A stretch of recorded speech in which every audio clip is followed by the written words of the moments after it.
ओम श्री गणेशाय नमः। मित्रों, मैं राघवराम मिश्रा आप लोगों का अपने इस YouTube चैनल आप और आपका भविष्य कार्यक्रम में एक बार पुनः स्वागत करता हूं। आज हम बात करने वाले हैं मेष राशि के पुरुषों के लोगों का भविष्य के बारे में। मेष राशि वाले लोगों का भविष्य कैसा होता है, भविष्य यानी कि इनका वृद्धावस्था, युवावस्था और बचपना, इन तीनों में सबसे अच्छा समय कौन सा होता है और इनके जीवन में क्या क्या परिवर्तन आता है जिससे कि इनका भविष्य अच्छा होता है या बुरा होता है, इस बारे में हम बात करने वाले हैं। अब आप देखोगे कि मैं आपको थोड़ा सा ये बताना चाहता हूँ कि अगर आपको मेरा ये वीडियो पसंद आए तो आप मेरे चैनल को लाइक करना मत भूलिए, क्योंकि आपके एक लाइक करने से 1000 लोगों को YouTube अन्य लोगों को वीडियो भेजता है। आप समझ सकते हैं कि आपके एक लाइक का कितना महत्व होता है। सब्सक्राइब आपने कर रखा है, बड़ी प्रसन्नता की बात है, मैं आपका स्वागत भी करता हूँ। तो आइए हम बात करते हैं। जीवन में 3 चीज़ें बहुत अनिवार्य होती हैं। पहला तो स्वास्थ्य। अगर आप स्वस्थ हैं, हष्ट-पुष्ट हैं, आपके शरीर में कोई रोग नहीं है, तो इस संसार के आप सबसे भाग्यशाली व्यक्ति हैं। दूसरा, अब यहाँ पर आप देखोगे कि जो मेष राशि वाले हैं तो उनके शरीर के बारे में मैं बात कर रहा हूँ, इस पर विस्तार से मैं आगे बताऊँगा। दूसरा स्थान है धन भाव। धन, कुटुंब, वाणी, ये तीनों को एक जगह पर इसलिए रखा गया है कि आदमी की वाणी अच्छी होगी तो उसके परिवार के लोग उससे प्रेम अधिक करेंगे, प्रेम अधिक करेंगे तो उसके पास धन भी आएगा, धन का सदुपयोग भी वो करेगा। और तीसरे स्थान का जो स्वामी भाई, बंधु, बहन, पराक्रम, खोज, तो ये साहस, आदमी के अंदर अगर साहस है, अब ये नहीं कि अगर साहस की सीमा बहुत अधिक हो जाए तो ये निरंकुश हो जाती है, फिर ये नुकसान करती है। साहस वही है कि अपने कार्य क्षेत्र में निडर बन के काम करें, किसी की गलत बात का समर्थन न करें और भाई बहनों के साथ भी प्रेम पूर्वक रहे। चतुर्थ स्थान माता का होता है, मित्रों का होता है, सुख भाव होता है, मकान, घर, वाहन। अब जिसके पास अच्छा घर है, माता जी का पूर्ण रूप से सुख है, वाहन है, नौकर चाकर अच्छे हैं, तो ये जीवन का अच्छे गुणों की तरफ चलता है। फिर हम आगे बढ़ते हैं संतान भाव और विद्या भाव। पंचम भाव यानी कि अगर आपके संतान अच्छे हैं तो आपको अपनी युवावस्था में अपने संतान को आगे बढ़ाने में, उन्नति कराने में बड़ा हर्ष होता है। आगे चल के जब आप वृद्धावस्था में आते हैं, जहां आपके संतान की आवश्यकता आपको पड़ती है, यहीं पर आपके और आपके संतान की परीक्षा होती है। अगर आपके संतान अच्छे हैं, वफादार हैं, आज्ञाकारी हैं, तो आपका जीवन भविष्य बहुत उज्जवल और सुनहला होता है। छठे स्थान में आप देखोगे रोग, शत्रु, कर्जा। ये 3 चीज़ अगर आदमी के जीवन में आ गया तो उसका विनाश निश्चित है, उसको ना शांति मिलेगी, क्योंकि अगर आदमी कर्जे में डूबा है तो उसको एक ही बार हमेशा जीवन में वो सोते जागते कर्जा से मुक्ति कैसे दो, हे भगवान। कर्जा ले लिया, कर्जा का कहीं उपयोग हुआ, दुरुपयोग हुआ, लेकिन कर्ज तो कर्ज है, वो डायन की तरह दिन दूनी रात चौगनी बढ़ता जाता है। आदमी की उम्र घटती है लेकिन कर्ज बढ़ता है। रोग, अब अगर शरीर में कोई रोग हो गया और उसका तुरंत इलाज नहीं हुआ तो ये रोग भी धीरे धीरे शरीर को घुन की तरह चाटते जाता है, शरीर कमज़ोर होता जाता है। यहाँ पर भी ये जीवन के अच्छे गुणों को नहीं कह सकते, इसे हम अच्छे भविष्य में नहीं जोड़ सकते। शत्रु, अब शत्रु का भय अगर आपको बन गया है, किसी को भी बन गया है, तो वो रोते सोते जागते हमेशा शत्रु यहाँ मिल सकता है, शत्रु ये नुकसान कर सकता है, शत्रु ऐसा कर सकता है। तो उसे शत्रु का जो भय है ये उसके जीवन के सारे सुखों को स्वाहा कर देता है। अब सप्तम भाव जो जिंदगी का सबसे महत्वपूर्ण चीज़ है वो है जीवन साथी। आपकी धर्मपत्नी आपके समय समय पर युवावस्था में बराबर दोस्त की तरह आपकी पूरी सहयोग करे, आपके हर काम में आपके हाँ में हाँ मिलावे, जो काम आपसे अधूरा रह गया है वो आपको याद दिलावे, आपके काम में सहयोग दे। एक धर्मपत्नी की तरह आपको हर वो सुख सुविधा खान पान देती है दे। वृद्धावस्था में आपकी धर्मपत्नी के कई पद हो जाते हैं। जैसे आप कोई काम भूल गए तो एक बच्चे की माँ की तरह आपको याद दिलाएगी, आपने ये नहीं किया, वो नहीं किया, भूल गए, और आप मान भी लेते हो क्योंकि आपको पता है कि आपकी याददाश्त थोड़ी कमज़ोर हो जाती है। लेकिन स्त्रियों की याददाश्त कमज़ोर नहीं होती है। आप ये ध्यान रखिए कि यह जो जीवन भर आपने स्त्रियों का डांट डपट गुस्सा सहन किया, तो वो आपके वृद्धावस्था में आपको ब्याज समेत वापस करती हैं।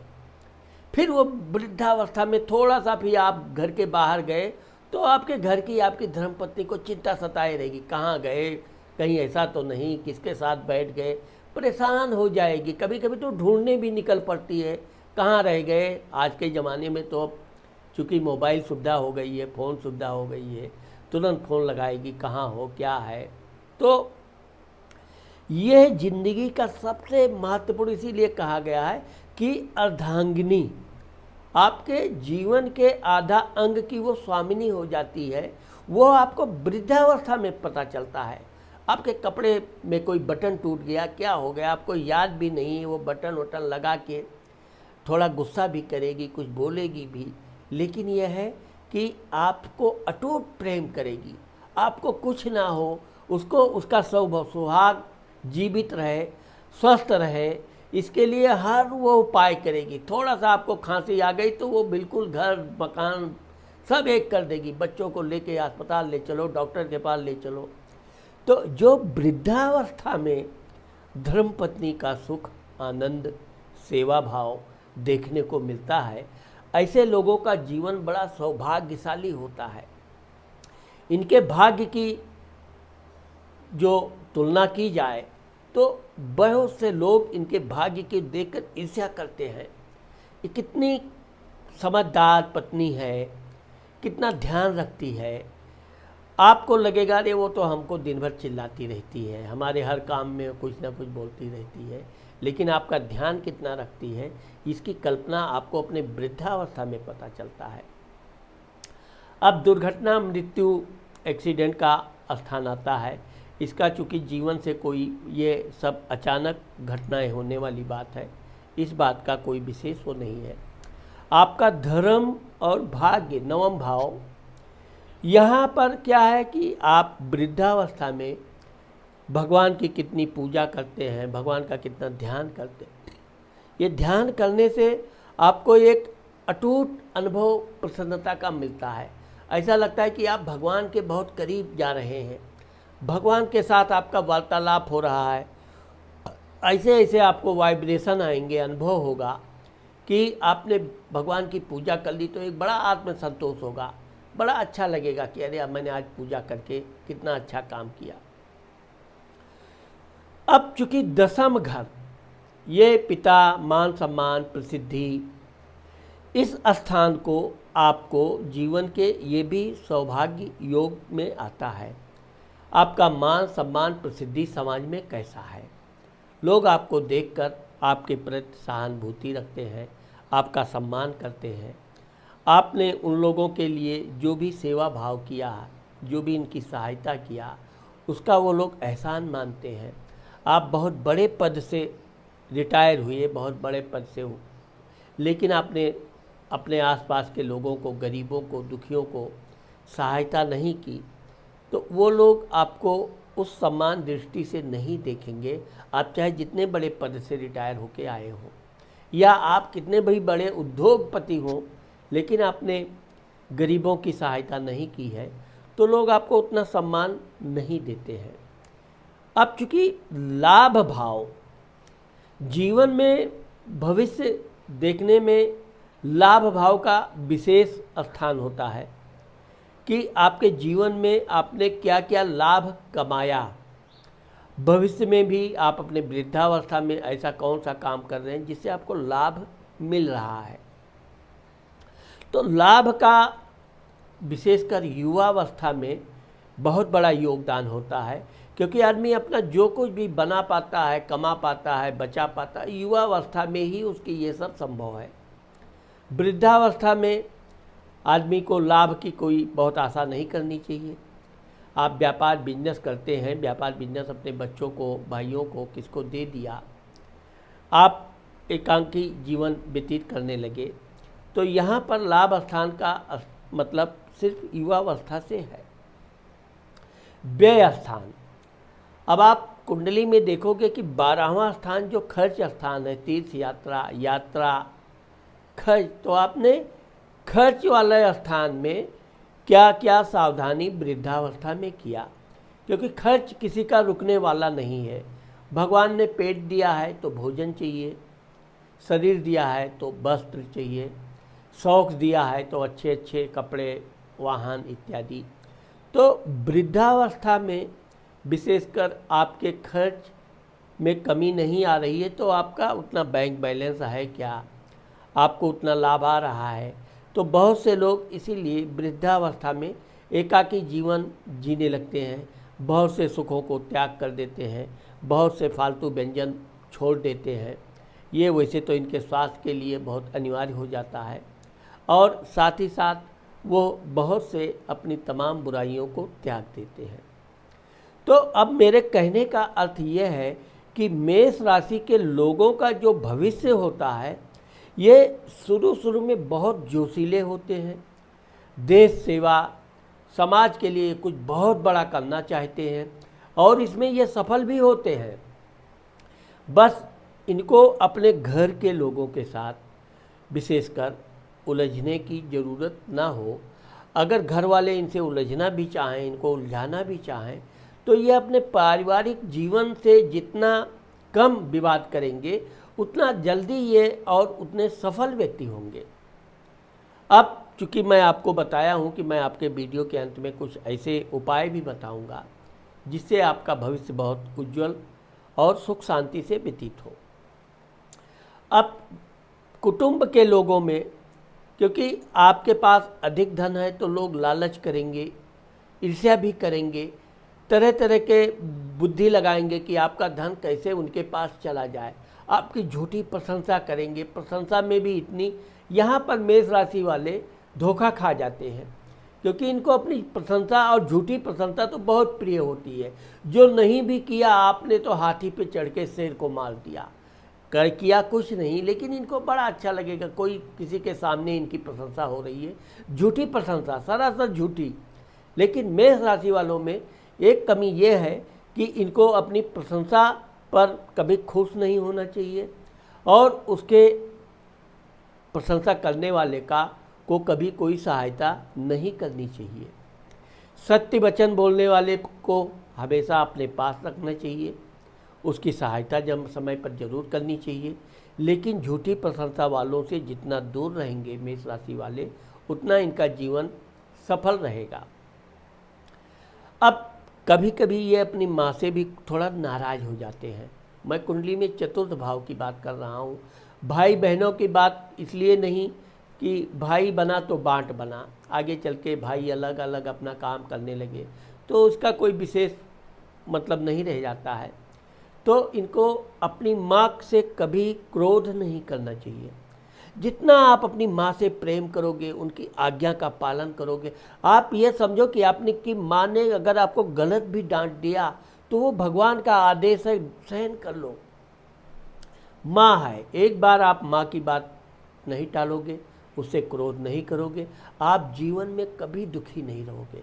आपके पास बढ़िया मकान, बढ़िया वाहन, बढ़िया मित्र, सब सुख प्राप्त रहेगा और माँ की आयु भी लंबी रहेगी। संतान भाव के मामले में मैं विशेषकर आपको बताना चाहता हूँ, मेष राशि वाले बड़े जोशीले होते हैं। कभी कभी क्रोध में वो ये नहीं देखते कि इनके बच्चों का दोस्त या बच्चों की पत्नी ये सब आसपास हैं, ये क्रोध में आएंगे तो कुछ भी गुस्से में बोल देते हैं। आपको अपनी वाणी पर नियंत्रण रखना चाहिए, विशेषकर अपने बच्चों से। आपके बच्चे छोटे भी हैं, तहाँ से लेकर बड़े हो गए तब तो आपको अपने बच्चों पर क्रोध करना ही नहीं चाहिए। आप अपने बच्चों को अच्छा खासा सलाहकार बनाइए। कोई काम करने जाते हैं, बच्चों से पूछिए ये काम कैसे किया जाता है, आपको सब पता है काम कैसे किया जाता है। उनको बच्चों को भी आप सलाह दोगे ऐसे करने से ये काम होगा। लेकिन बच्चों का अगर आपको क्रोध करना है, एकांत में बुलाकर उनको खूब भली बुरा जो कहना है कहिए। लेकिन कभी भी आप अपने बच्चों को समाज के सामने, परिवार के सामने बेइज्जत मत कीजिए। उनको कभी भी अत्यधिक क्रोध में कभी भी मत डांटिए। स्वास्थ्य के मामले में तो मेष राशि वाले लापरवाह होते हैं, क्योंकि ये खाने पीने में बिल्कुल इनका नियंत्रण नहीं होता है। फिर भी चूँकि स्वास्थ्य अच्छा होता है, कर्मठ शरीर होता है, हष्टपुष्ट शरीर होने से इनकी हाजमा शक्ति अच्छी होती है, लेकिन आगे चल के इनको विशेषकर पित्त इत्यादि की समस्या आ जाती है। तो यहाँ पर आपको अपने स्वास्थ्य का ध्यान रखना चाहिए और आपको जल अधिक पीना चाहिए। धर्मपत्नी, अब चूँकि मैंने आपको बताया कि मेष राशि वाले कभी झुकना नहीं सीखते, कोई भी हो, तो यहाँ पर चूँकि आपकी जहाँ तक धर्मपत्नी है, यहाँ पर आपको झुकने की नहीं, बुद्धिमानी की ज़रूरत है। आप अपनी धर्मपत्नी के साथ प्रेम से बोलो। वो चिल्लाती है तो आप शांत हो जाओ। आपको चिल्लाने का जवाब चिल्लाने से देने में कोई लाभ नहीं है, बल्कि आप अपनी पत्नी का स्वास्थ्य खराब करोगे। वो तनाव में आ जाएगी, बीमार हो जाएगी, आपको दवा कराते कराते आपकी आर्थिक स्थिति डावाडोल हो सकती है, क्योंकि आप अपने धर्मपत्नी के बिना रह नहीं सकते। आप ये गारंटी नोट कर लो कि मेष राशि वाले अगर युवावस्था तक ठीक है, लेकिन ये अगर अपने बिना पत्नी के रहते हैं तो इनका जीवन बड़ा यतीम जैसा हो जाता है, क्योंकि ये लापरवाह होते हैं, भुलक्कड़ होते हैं। किसी भी काम को ढंग से करना, घरेलू काम में तो ये बिल्कुल निठल्ले या बच्चे होते हैं। इनको खाना बनाना आता होगा, बड़ी मुश्किल से तो ये खाना बनाना सीख लेंगे, खाना बना भी लेंगे, थोड़ा बहुत अपने लिए खा भी लेंगे समय से। कपड़ा धोना, घर का बर्तन साफ करना, ये सब इनको आता ही नहीं है। अब ये बाई भी रखेंगे, बाई भी इनके इतना प्रेम से उससे बात करेंगे, व्यवहार करेंगे कि कुछ ही दिन में वो भी सर पे चढ़ जाएगी, उसकी भी लंबी लंबी मांग आने लगेगी, क्योंकि ये दयालु किस्म को होते हैं ना। उसने 2 रुपया मांगा तो ये 5 रुपया दे देते हैं, बस यहीं से इनकी गलती शुरू। अब धीरे धीरे आदत आपने ख़राब कर दिया, वो नौकरानी है, नौकर है, अब नहीं दोगे तो मुँह फुला के घूमे, फिर काम में नहीं आना। फिर आगे चल के मेष राशि वाले नौकर चाकर को बहुत जल्दी क्रोध में निकाल भी देते हैं, तो इससे भी कोई काम बनता नहीं है। इसलिए मेष राशि वालों को हमेशा अपने जीवन साथी को अपने साथ रखना चाहिए, उसकी समाज में प्रशंसा करनी चाहिए, समय समय पर उसको कोई ना कोई गिफ्ट उपहार देते रहना चाहिए। और चूँकि इनकी धर्मपत्नी इतनी समझदार होती है, इतनी बुद्धिमान होती है कि कभी ये क्रोध इत्यादि करने लगते हैं तो इनको तुरंत समझा के क्रोध शांत करती है। एक प्रकार से कहा जाए तो ज्वालामुखी, क्योंकि मेष राशि अग्नि तत्व, इसका स्वामी मंगल होता है। मंगल बहुत क्रोधी देवताओं में सेनापति होता है, झुकना कभी सीखा नहीं है। लेकिन इनकी जो धर्म पत्नी होती है बहुत ही मृदुल स्वभाव की, बहुत समझदार और समय समय पर इनकी सहायता करके इनके क्रोध को नियंत्रण करती है और परिवार में एकता बनाए रखने में बहुत बड़ी भूमिका निभाती है। अब धर्म स्थान पे आइए। अब धर्म स्थान मेष राशि वाले उसे धार्मिक होते हैं। समय समय पर ये पूजा पाठ, धार्मिक तीर्थ यात्रा इत्यादि करते रहते हैं। अपनी धर्म पत्नी के साथ जाएंगे तो बड़े अच्छे से धर्म पूजा पाठ करेंगे, दान धर्म भी करते हैं। तो इनका धर्म स्थान, भाग्य स्थान बहुत मजबूत होता है, इसलिए ये जीवन में बहुत उन्नति करते हैं। इनके जीवन में अचानक भाग्योदय होता है। यहाँ पर मेष राशि वाले बड़े भाग्यवान होते हैं। कर्म स्थान, अब यहाँ दसम भाव आप देखोगे तो कभी कभी इनके और इनके पिताजी के विचार कम मिलते हैं। वैसे तो ये अपने पिता के आज्ञाकारी होते हैं, पिता भी इनके बात मानते हैं। तो इस तरह से बाप बेटे में कोई विशेष रुकावट, लड़ाई झगड़ा नहीं होती है। समय समय पे इनको प्रमोशन इत्यादि होती है और एक दिन ये बड़े बड़े प्रशासनिक अधिकारी बनते हैं। अगर ये व्यापार बिजनेस करते हैं तो बहुत बड़े बड़े व्यापार खड़ा करते हैं, बशर्ते इनकी धर्म पत्नी और इनके बच्चे इनके साथ पूरी ईमानदारी से इनके साथ रहें। अब मैं आपको इनके कुछ उपाय बताऊंगा। मेष राशि वालों को कोई भी बात कहने से, क्योंकि इनके बात पेट में हजम कम होती है, आप कोई भी बात कहने से पहले अच्छी तरह सोच विचार कर लें, फिर आप उस बात को कहें। विशेषकर आपकी कोई बुराई कर दे, चुगलखोरी कर दे, आपको कदापि बर्दाश्त नहीं कर पाएंगे। यहाँ पर आपको बहुत सावधानी पूर्वक काम करना है। आपकी कोई बुराई कर रहा है तो आपको अपनी धर्मपत्नी से ज़रूर सलाह मशवरा करके यह मामला उनके ऊपर डाल देना चाहिए। वो किस तरह क्या करना है, आपकी धर्मपत्नी इस मामले को पूरी तरह हल करके नहले पर दहला चोट जरूर करेगी, जिससे आप बड़े प्रसन्न होंगे। संतान, कभी संतान को आप हमेशा ऑर्डर ही देते रहते हैं, ये करो वो करो। वैसे तो आप अपने संतान को बहुत प्रेम करेंगे, करते भी हैं, और संतान भी आपके बड़े आज्ञाकारी होते हैं, लेकिन संतान के मामले में आप हमेशा बड़े हो जाएं, उनकी शादी विवाह हो जाए, उनसे आप सलाह मशवरा करके कोई काम करोगे तो आपके संतान जीवन भर आपका साथ देंगे और कभी आपके घर में अलगाव या कलह की नौबत नहीं आएगी। अब विशेषकर मैं आपको ये बताना चाहता हूँ कि आप अपने धर्म पत्नी से अगर नाराज़ भी हैं, कोई बात क्रोध में कहना भी है, तो भूलकर अपने बच्चों के सामने आपको अपने धर्म पत्नी का अपमान नहीं करना चाहिए, उनको जोर से डांटना नहीं चाहिए या ऐसी कोई बात नहीं करनी चाहिए जिससे कि आपके बच्चे बुरा मान जाएं। यह आपको बिल्कुल इस बात को गांठ में बांध लेना चाहिए।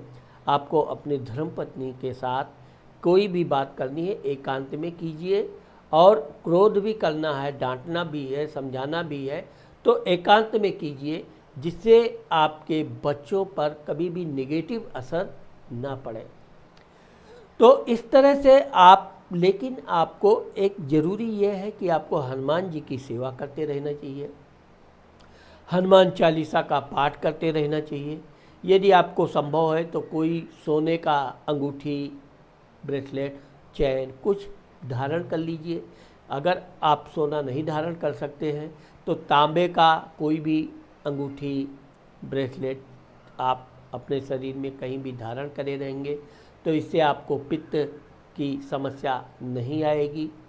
आँखों की रोशनी भी आपकी जहाँ तक ठीक ठाक ही रहेगी, और आप अपने खान पान पर जितना अधिक अपनी धर्मपत्नी के सुझाव पर निर्भर रहेंगे उतना आपका जीवन स्वच्छ रहेगा, आप स्वस्थ भी रहेंगे, आपका परिवार में एकता भी रहेगी और जीवन बहुत सुखमय अच्छा व्यतीत होगा। तो मित्रों, आज मैंने आप लोगों को मेष राशि के भविष्य के बारे में जो बताया है, मुझे आशा है कि आप लोगों को मेरा ये वीडियो ज़रूर पसंद आएगा। अगर मेरा ये वीडियो आपको पसंद आता है और आपने मेरे चैनल को लाइक नहीं किया है तो आप मेरे चैनल को सबसे पहले लाइक कीजिए, और सब्सक्राइब नहीं किया है तो आपको वीडियो अच्छा लगे तो आप सब्सक्राइब करना भी मत भूलिए। नमस्कार।